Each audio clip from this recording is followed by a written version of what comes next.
Book Talk. Let's talk genres.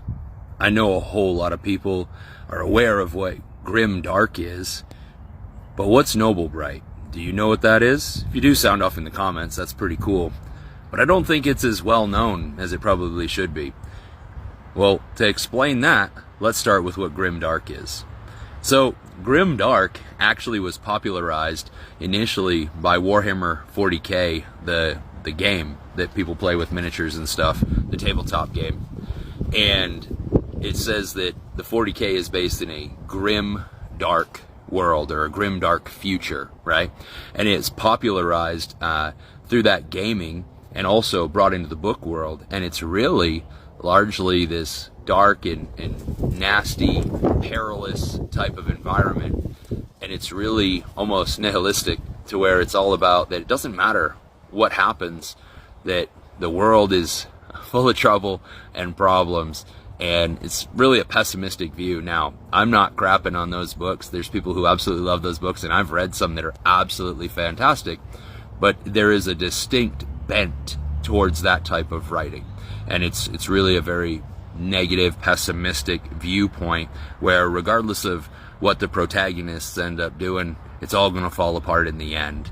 You see that a lot in maybe some of Mark Lawrence's work, or the Game of Thrones, of course. It doesn't matter who's in charge, they're all bad, so it doesn't matter. No redeeming qualities there.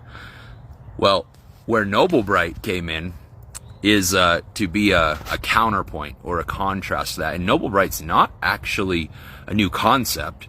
Really, it's just something that is kind of been given a name and sort of a little bit of a resurgence over the last few years. Noblebright, a lot of people have misconceptions about it. Noblebright is actually a lot closer to a lot of the fantasy classics like the Lord of the Rings and Narnia and stuff like that.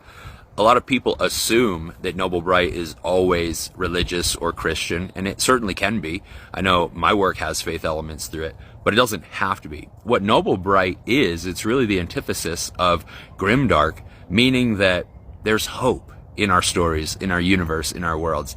It means that the actions, the things that our protagonists, our characters experience, that they go through, that they explore, that it does matter. And it means that there is hope. It doesn't mean that they'll experience hope. It doesn't mean it's happily ever after.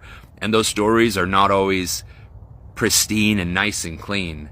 They can get pretty dark, and sometimes things don't go well. But there's always a thread of hope running through it, and that's what sets Noblebright apart. Do you like Noblebright? Are you familiar with the genre? Sound off in the comments below. Let me know what you think.